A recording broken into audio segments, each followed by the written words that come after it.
안녕하세요. 비지서울 서울을 그리다. 저희는 서울을 여행하는 책읽지라. 역사 큐레이터 정명섭. 그림 작가 김유찬입니다. 여러분 혹시 여기가 어딘지 아시겠나요? 어딜까요? 여기는 바로 조선시대의 대표적인 궁궐 중에 하나인 창덕궁입니다. 오늘은 창덕궁과 북촌까지 저희가 여행할 예정인데요. 그 중에서도 저희는 창덕궁의 인정전 앞에 나와 있습니다. 들어오자마자 되게 위압감이 느껴진다나 엄청 크고 창으로 봤을 때는 2층 같은데 높이로 봐서는 5층 건물 같고 내부는 트여 있어요. 네.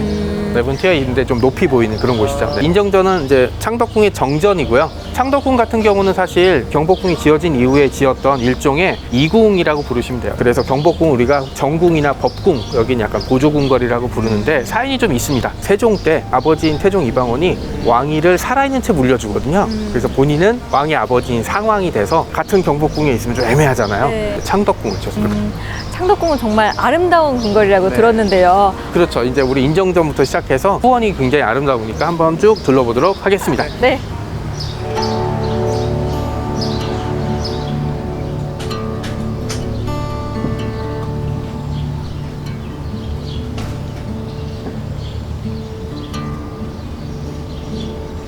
여기 뒤에 있는 지붕은 네. 반짝반짝거리고 있어요, 작가님. 국내에선 유일하게 남아있는 청기와 지붕으로 된 선정전 건물입니다. 색깔이 이제 청자빛이 네. 나는 거죠. 보긴 되게 예쁘네요. 이게 굉장히 색깔이 화려하잖아요. 비치색이라고 표현하거든요. 청자 색깔. 그것도 신하들이 너무 화려하다고 반대를 많이 해서 지금 국내에 현존하고 있는 이 청기화로 된 정각 지붕은 유일합니다. 너무 아름다워요. 이거를 제가 봤을 때는 이게 건설된 지 최근일 것 같아요. 왜냐하면은 그 구조가 호텔에 그 차 그죠. 다니는 로비 같기도 하고 네. 그리고 여기 문도 유리로 붙어 있고 네.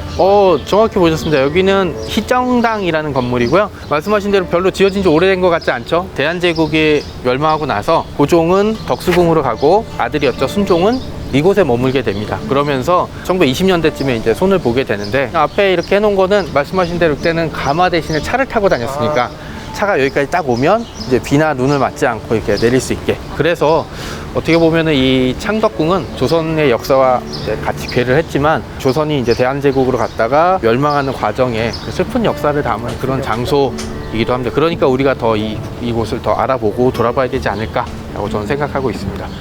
굉장히 현대식과 네. 그런 궁의 근데, 모습이 네. 네, 섞여 있는데요. 그게 이제 저는 이 창덕궁이 가지고 있는 하나의 진짜 가치. 이렇게 오다 보면 조선시대부터 시대별로. 대한제국, 그 다음에 일제강점기를 넘어오는 그런 모습을 좀 보는 것 같아서 시간의 지층? 저는 그런 느낌을 좀 받고 있습니다.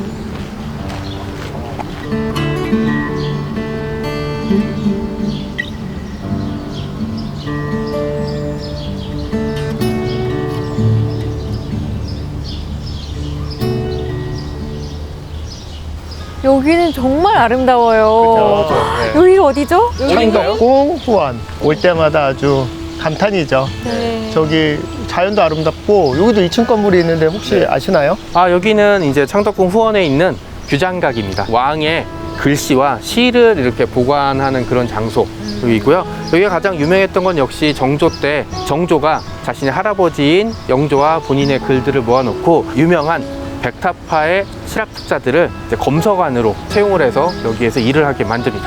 우리가 잘 아는 뭐 박지원이라든지 이런 분들이 이제 여기서 일을 하면서 정조를 도와주는 역할을 하게 됐던 거죠. 여기 앞에 보면 담장에 취병이라고 부르거든요. 대나무랑 나무로 만든 담장인데 네. 한국 전통 정원의 이제 특징 중에 하나. 그러니까 약간 인위적인 거 말고 그냥 대나무랑 나무를 통해서 이렇게 가린 듯 가리지 않는 듯. 그리고 여기가 연못이 하나 있는데 여기는 그냥 인공 연못이에요. 그리고 이제 보통 연못을 사각형으로 하고 이제 가운데 동그란 섬을 만들거든요. 네. 음과 양. 네, 이런 하늘과 건데 땅. 여기가 굉장히 유명한 유배지였어요. 유배지. 여기 사람 섬이요? 정조가 술을 굉장히 좋아해서 측근들이랑 술을 마시고 이제 시를 짓고 하다가 이제 삑사리를 내거나 술을 못 마시면 배를 태워서 저쪽으로 이제 유배를 보냅니다.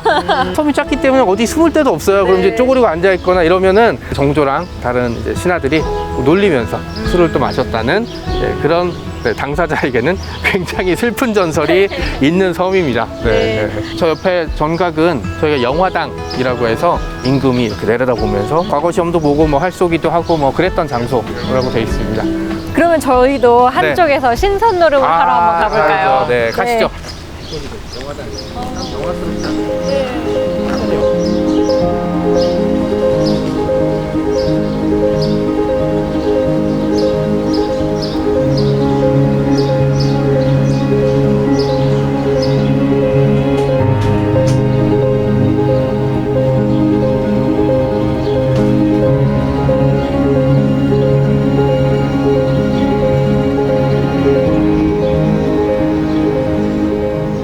여기는 후원에서도 가장 깊은 곳에 있는 것 같아요. 여기가 이제 옥류천 일대라서 후원 중에서도 제일 안쪽이라 사실은 후원을 둘러보신 분도 잘 이제 안 오는 곳인데, 여기야말로 저는 창덕궁 후원에 가장 비밀스럽고 꼭 봐야 될 장소라고 생각합니다. 클라이막스. 네. 아, 그럼요. 네. 네. 서울이 맞나 싶을 정도로 너무 깊숙하게 들어갔고, 2번 왔었는데 여기는 정말 올 생각도 못 해봤어요. 지금 생과치로 아. 네, 행방불명에서 이상한 네. 시공간으로 빠진 느낌이랄까. 네, 네. 그 정도로 너무 서울 같지 않은 모습이고.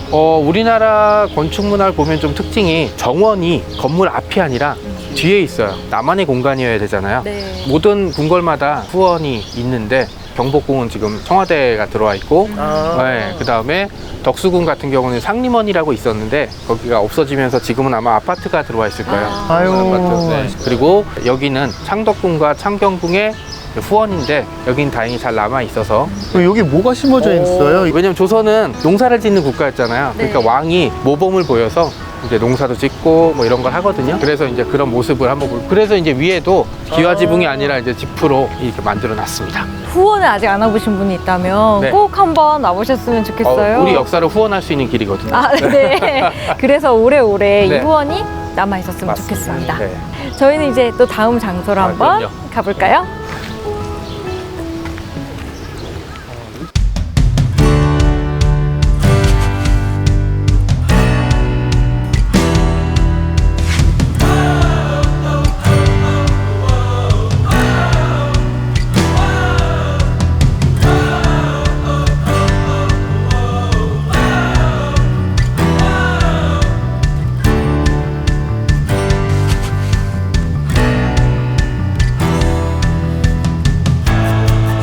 지금 해가 넘어가는 북촌을 바라보고 아, 있는데요. 네네. 너무 멋있어요. 멋있는 것 네네. 같아요. 여기 북촌이 사실은 조선시대 때 경복궁에 원래 북쪽에 있다는 사전적인 의미가 있지만, 고관 제작들이 살았던 곳, 그리고 이제 일제강점기 때는 일본인들에게 이제 그 저항하는 조선인들이 모여 살았던 마지막 장소라는 거에 대한 경외감을 항상 좀 느끼고 있습니다. 이 짧은 시간에 이렇게 환경이 다른 곳을 한꺼번에 여행할 수 있다는 게 되게 흥미로웠고, 그리고 곳곳이 창덕궁도 그렇고 북촌도 그렇고 너무 아름다운 곳이어서 너무 행복했습니다. 창덕궁과 북촌은 정말 서울이 가지고 있는 보물 같은 역사의 심장 같은 곳이죠. 네, 그런 장소가 아닌가 싶습니다. 아직 안 와보신 분들이 있다면 창덕궁과 북촌도 꼭 한번 와보시길 바라겠습니다. 저희는 네. 이만 물러가겠습니다. 여러분, 안녕. 안녕히 계세요.